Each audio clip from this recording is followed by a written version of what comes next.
This is them, bandmates who made remarkable songs about love and friendship, but it turned out that they hated each other. There's always a sort of myth about Mick and me. So you ask, why stay so long together when they couldn't stand each other? The answer is what I'm about to show you. No one knew they were frenemies. Behind the fake smiles, rhythm, and harmony was something strange but true. The betrayal, anger, and rivalry they felt for each other, laced with the hope to outshine each other. Watch the Beach Boys struggle with sincerity, and Mick Jagger take home the title of being unbearable. We begin with Axl Rose and Slash, Guns N' Roses. First on our list is a famous feud that rattled the heavy metal scenery for several years. Guns N' Roses, the band that swaggered onto the rock scene with a raw, unapologetic sound, was the epitome of hard rock in the late 1980s. At the helm were Axl Rose, the enigmatic and often controversial frontman, and Slash, the top hat-wearing guitar virtuoso with riffs that cut through the air like a razor. Their partnership pushed the band to unprecedented fame, but as the spotlight grew brighter, so did the discord between them. The seeds of discontent were sown early, with Axl's volatile temperament and Slash's laid-back demeanor creating a mix. Creative differences over the band's musical direction became a battleground, with Axl pushing for more experimental sounds and Slash favoring the gritty hard rock that had defined their debut album, Appetite for Destruction. As the band's success soared with the release of Use Your Illusion Y and Use Your Illusion 2, so did tensions. Axl's increasingly oppressive control over the band, highlighted by his chronic lateness to shows and unpredictable behavior, irritated Slash. The guitarist's frustration was compounded by the departures of fellow bandmates Steven Adler and Izzy Stradlin, leaving him feeling isolated within the group he helped to build. Soon, the rift between Axl and Slash became public knowledge, with the band's dirty laundry aired out in the press. In 1996, Slash had enough and left Guns N' Roses, marking the end of an era. It wasn't even me necessarily leaving the band.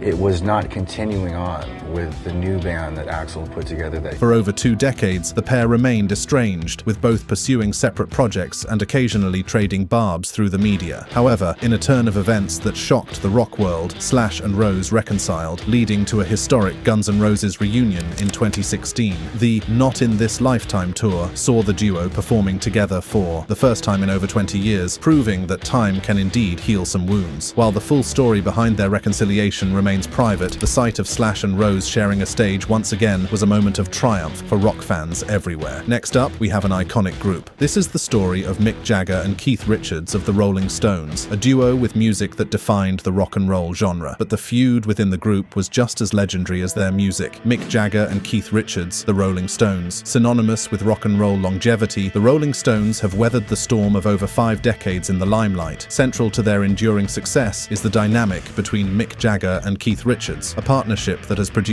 some of the most iconic music in history. Yet, beneath their legendary collaboration was a complex and often contentious relationship that had its fair share of ups and downs. Jagger, the charismatic and energetic frontman, and Richards, the quintessential guitar slinger, have been the yin and yang of the Stones. Their creative synergy is undeniable, but it has been defined by periods of intense rivalry and disagreement. The friction between the Glimmer Twins, as they are affectionately known, began to surface in the 1980s, as Jagger sought to steer the band in a more commercially viable direction, embracing the sounds and styles of the era. Richards, a purist at heart, was resistant to these changes, preferring the raw, blues-infused roots that had defined the band's earlier work. The tension worsened with Jagger's shift into a solo career, which Richards viewed as a betrayal and a sign of Jagger's wavering commitment to the Stones. The discord reached its peak during the making of the album Dirty Work, with Jagger's reluctance to tour and promote the record further straining their relationship. Richards' frustration boiled over into the public domain, with candid interviews revealing the depth of their rift. He famous referred to Jagger as unbearable, and their feud became food for tabloids and fans alike. Despite their differences, the bond between Jagger and Richards has proven strong. Their mutual respect for each other's talents and the shared history of the Rolling Stones allowed them to reconcile time and again. To this day, the duo continues to tour and record, proving the strength of their partnership even in the face of personal animosity. Another famous, iconic duo whose feud is the most talked about to this day is John Lennon and Paul McCartney of the Beatles. Sadly, they never truly buried the hatchet before tragedy struck. John Lennon and Paul McCartney, the Beatles. This is not merely a tale of two of the most iconic songwriters of the 20th century, it's a story of brotherhood, rivalry, and the eventual fracturing of a musical bond that once seemed unbreakable. The Beatles, a band that redefined the entertainment industry with their music genre into the 1960s, was built on the foundation of Lennon and McCartney's partnership, but as the decade came to a close, so did the harmony within the group. The cracks became clear when the Fab Four came to terms with the pressures of fame and their evolving artistic desires. Lennon, the rebellious poet, and McCartney, the melodic craftsman, started to drift apart, their once complementary styles now clashing. The tension reached a boiling point during the recording sessions for The White Album and Abbey Road, where creative disputes were frequent. However, in the aftermath of the Beatles' breakup, the feud truly ignited. In a 1970 Rolling Stone interview, Lennon did not mince words as he criticized McCartney's solo work, describing it as boring and accusing him of only playing it safe. McCartney didn't retaliate in the press, but instead responded through his music. His song Too Many People served as a subtle jab, with lyrics that many interpreted as a direct swipe at Lennon's activism and his relationship with Yoko Ono. Again, Lennon fired back with an offensive track titled How Do You Sleep from his Imagine album, which contained savage lyrics aimed squarely at McCartney. The song's bitterness was a clear indication of the deep wounds that had been inflicted on their friendship, but the mid-70s saw a smoothening of relations between the two. They shared cordial encounters and even jammed together on occasion. Tragically, any hope of a full reconciliation was cut short by Lennon's assassination in 1980, leaving the world to wonder what might have been if the two had fully mended fences. When talking about feuding bandmates, the controversies that surrounded Mike Love and Brian Wilson of the Beach Boys cannot but get a mention. Although the band managed to stay together through it all, things were never right with them. Mike Love and Brian Wilson, the Beach Boys. Here are the Beach Boys! The Beach Boys painted a clear portrait of the California dream, with their sun-kissed harmonies and happy melodies. Yet, beneath the surface of their breezy tunes lay a turbulent relationship between cousins Brian Wilson, the band's troubled genius, and Mike Love, the group's charismatic frontman. Their feud is a tale of artistic differences, legal battles, and a family bond tested by the pressures of fame. Brian Wilson's innovative vision propelled the Beach Boys to stardom in the 1960s, but his futuristic ambitions, particularly with the groundbreaking album Pet Sounds, clashed with Love's preference for their established surf pop sound. Love's skepticism of Wilson's experimental direction created a rift that would widen over the years, as Wilson's mental health struggles and substance abuse further complicated their working relationship. The tension came to a head in the late 1960s with the ill-fated Smile project, which Wilson abandoned amid a whirlwind of personal issues and resistance from band members, including Love. The project's collapse marked a turning point in Wilson's involvement with the band and deepened the divide between him and Love. Over the years, their feud was intensified by a series of lawsuits over songwriting credits and the use of the Beach Boys name, with Love eventually gaining control of the band's trademark. Despite brief periods of reconciliation, including a 50th anniversary reunion tour in 2012, the underlying discord between Wilson and Love persisted. Love's decision to tour under the Beach Boys name with a new lineup following the reunion tour was a source of contention, highlighting the enduring complexities of their relationship. Wilson, for his part, continued to pursue his own musical endeavors, often reflecting on his time with the Beach Boys with a mix of nostalgia and regret. Ace Frehley and Peter Criss, Kiss. Known for their larger-than-life stage presence and face paint, Kiss also had larger-than-life internal conflicts, particularly between original members Ace Frehley and Peter Criss against the remaining founders, Gene Simmons and Paul Stanley. The band's dynamic was filled with tension, leading to a rift that would see the original lineup disintegrate and leave a legacy of discord. Ace Frehley, the spaceman, brought to Kiss his distinctive guitar style and contributed to the band's signature sound. Peter Criss, the Catman, provided the backbeat and the occasional lead vocal, including on the hit ballad Beth. However, as Kiss rose to superstardom in the 1970s, so did the personal and creative differences among its members. The issues began with the contrasting lifestyles and attitudes within the band. Frehley and Criss indulged in the rock star lifestyle to excess, which often put them at odds with Simmons and Stanley's more businesslike approach to the band. This divide was compounded by disagreements over musical direction, with Frehley and Criss feeling their input was marginalized as Simmons and Stanley took greater control over the band's creative decisions. By the early 1980s, the tensions reached a breaking point. Frehley and Criss both left Kiss, citing unhappiness with the band's direction and personal issues with Simmons and Stanley. In the years that followed, both Frehley and Criss would occasionally return to the fold for reunions, but the underlying issues remained unresolved. The feud took on a public dimension with the release of autobiographies and interviews where Simmons and Stanley did not hold back their criticism of their former bandmates. Stanley's 2014 biography accused Frehley and Criss of being anti-Semitic, a claim that Frehley vehemently denied, adding fuel to the fire of their ongoing feud. Despite their personal animosities, the original members of Kiss were inducted into the Rock and Roll Hall of Fame together in 2014, highlighting their collective impact on music. However, the ceremony did little to heal old wounds, with Frehley and Criss feeling slighted by the event's handling. Just like how their story began, began, Kiss continues to be enveloped by drama. Today, they are regarded as a band that achieved incredible success, despite, or perhaps because of, the fiery conflicts within its ranks. Next, we have a band whose brand of music painted a false picture of unity. However, behind the scenes, a feud broke out that eventually tore the group apart, and with it, their message of political activism. Zach De La Rocha and the rest of the band, Rage Against the Machine. Rage Against the Machine, a band that became the very embodiment of political activism and raw, unfiltered musical aggression, was not immune to internal strife. Their sound was a combustible mix of Tom Morello's innovative guitar work and Zach De La Rocha's fiery vocals, a formula that resonated with fans across the globe. But behind the revolutionary anthems and the facade of unity, there was a breakdown in communication that would ultimately lead to their hiatus at the dawn of the millennium. The band's issues reached its peak in the year 2000, following an incident that would become infamous in the annals of rock history. At the MTV Video Music Awards, bassist Tim Comerford's antics overshadowed the band's presence. In an act of protest, or perhaps a moment of madness, he climbed the scaffolding of the stage during the presentation of an award. This stunt was not just a shock to the audience, but also to his bandmates, who were taken aback by Comerford's unexpected demonstration. Zach De La Rocha, the voice of the band, was particularly affected by the incident. It was a catalyst for him to reassess his place in Rage Against the Machine. He cited a breakdown in communication, a sense of isolation, and a feeling that the band's message was being lost in a sea of internal chaos. The band that had stood against the establishment was now grappling with its own internal power struggles. Consequently, the members of Rage Against the Machine went their separate ways, with Morello, Comerford, and drummer Brad Wilk forming Audio Slave with Chris Cornell, while De La Rocha focused on solo work and collaborations. Despite their disappointing split, the band's legacy continued to grow, with their music becoming anthems for new generations of activists and rebels. Years later, the band reunited and embarked on a global tour in 2022, but the tour was cut short due to De La Rocha's leg injury. Away from all the political activism, we take a trip back in time to unravel one of the messiest feuds ever recorded in music history. The feud involving Johnny and Joey Ramone had everything from betrayal to broken hearts and jilted lovers. Johnny and Joey Ramone, Sexy Pistols. The Ramones, known for their blistering beats and uniformed aesthetic, were a band that defined the punk rock genre with their simplicity and speed. But underneath their success, a bitter feud was brewing between two of its founding members. Joey Ramone, the gangly lead singer with the distinctive voice, and Johnny Ramone, the buzzsaw guitarist with a strict conservative streak. Their fallout was as legendary as their music, rooted in deeply divergent personalities and political views. Joey was the sensitive soul,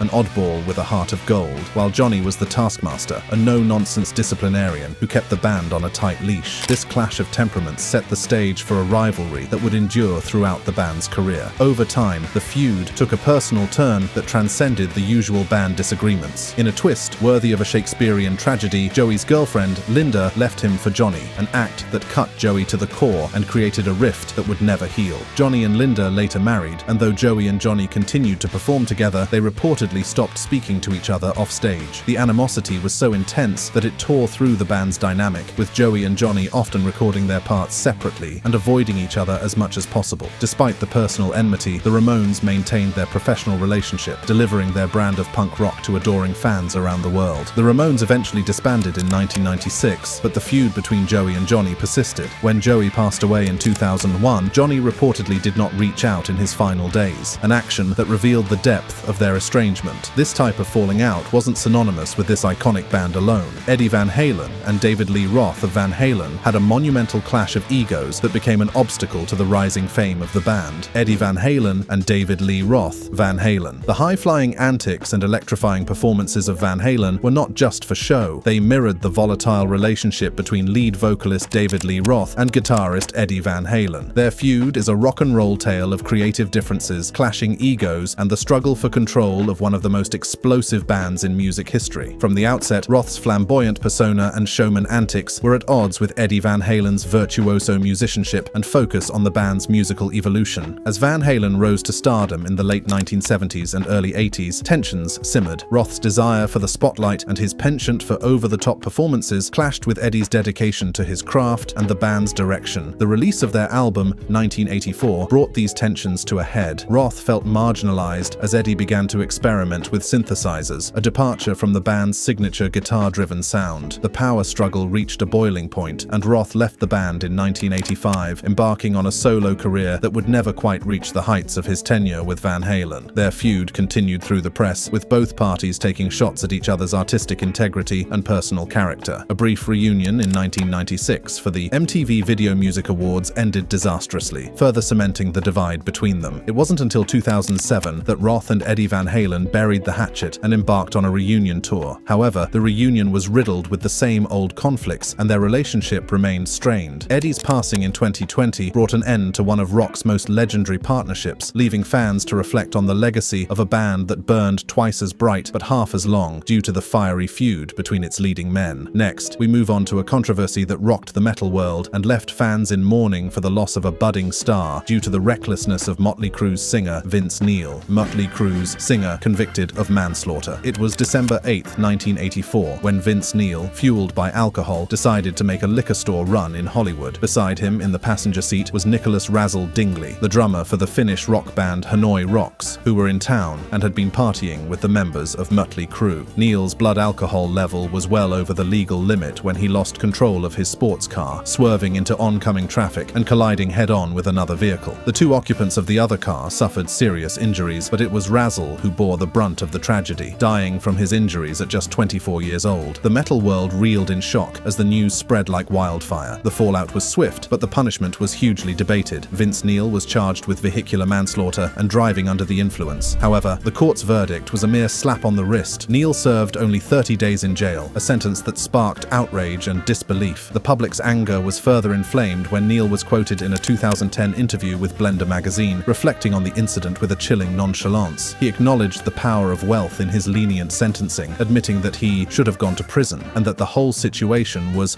up. The controversy surrounding Neil's conviction and the perceived injustice of his sentence cast a long shadow over Motley Crue. Despite the tragedy, the band continued to soar to new heights of fame, but the incident remained a dark chapter in their story. Fans were left divided. Some felt that Neil's celebrity status had shielded him from the consequences of his actions, while others rallied around the band, their music, providing a form of solace amidst the chaos. The incident also sparked a broader conversation about the culture of excess and lawlessness that defined the rock music scene of the 1980s. It was a sobering reminder of the human cost of fame and the destructive potential of a lifestyle that many had come to glamorize. As Motley Crue continued to tour and release new music, the shadow of that December day lingered. Their legacy, once defined by their unapologetic embrace of the rock and roll lifestyle, was now marred by a moment of recklessness that had cost a man his life. We have seen how one man's recklessness led to a loss of life and forever cast a shadow over the whole band. But what about when the entire band is the culprit? That's what happened in Montreal's Olympic Stadium, and the culprit is none other than the famed Guns N' Roses. Guns N' Roses caused a riot in Montreal. The 1990s were a chaotic time for rock music, with bands pushing the limits of their sound and stage antics. But on one summer night in 1992, the antics went too far, leading to a riot that would become one of the most infamous events in rock history. The band at the center of this chaos was none other than Guns N' Roses, a group that had already established a reputation for unpredictability and defiance. The stage was set at Montreal's Olympic Stadium, where Guns N' Roses were co-headlining with fellow rock giants Metallica. However, the excitement quickly turned to disaster when Metallica's frontman, James Hetfield, suffered severe burns from a pyrotechnic mishap during their set. The accident forced Metallica to cut their performance short, leaving the audience restless and concerned. The situation was ripe for disaster, and Guns N' Roses had the unenviable task of calming a crowd that was already on edge. However, rather than seizing the opportunity to deliver a performance that could have salvaged the night, Guns N' Roses took an unusually long time to take the stage. When they finally did, their set was plagued with technical difficulties and interruptions. Axl Rose, the band's volatile lead singer, complained of vocal issues, and after only 55 minutes, the band walked off the stage, leaving the audience feeling abandoned and enraged. The crowd's frustration erupted into a full-blown riot. The fury of thousands of fans was unleashed as they began to vandalize the stadium. The destruction spilled out into the streets of Montreal, with stores looted, cars overturned, and fires set. The riot police were called in to quell the violence, but the damage had been done. The city was left reeling, and the relationship between Guns N' Roses and their fans was severely damaged. The Montreal riot was a turning point for Guns N' Roses. The band's reputation for unpredictability, once a part of their allure, had now become a liability. The band's decision to leave the stage that night had consequences that went far beyond a cancelled concert. It was a moment that would be etched in the memories of those who were there, and a story that would be told for years to come. More importantly, Guns N' Roses have not played in Montreal since that fateful night. Another controversy that rocked the metal world was when heavy metal band Metallica sued Napster. Metallica sues Napster. I'd say the only regret about that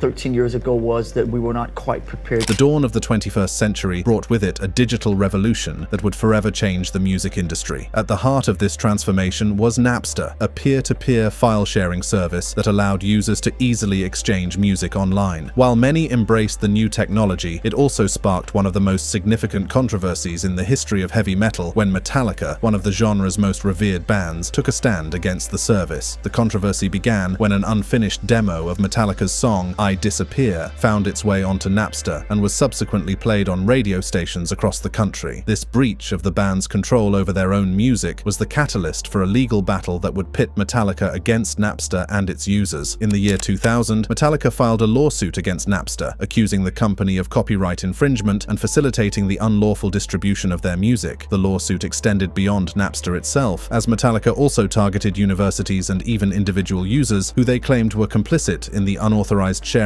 of their music. The band's actions were seen as a direct attack on the very fans who had helped propel them to stardom, and the backlash was swift and severe. Metallica, once heralded as champions of the metal community, were now being vilified as enemies of the emerging digital culture and the free exchange of music. Furthermore, the lawsuit sparked a heated debate about the future of music distribution, the rights of artists, and the ethics of file sharing. Metallica's stance was seen by many as a betrayal, a sign that the band was out of touch with the realities of the digital age and more concerned with profits than with the accessibility of their music. Fans lashed out, publicly destroying Metallica CDs and merchandise, and the band's reputation suffered a significant blow. Despite the backlash, Metallica pressed on with their legal action, and their lawsuit eventually led to Napster's shutdown. The band argued that their fight was about more than just their own music. It was about protecting the rights of artists everywhere and ensuring that they were fairly compensated for their work. However, the damage to Metallica's relationship with their fans was done, and the controversy remains a defining moment in the band's history. That's all we have for you today. Be sure to click on the card showing on the screen.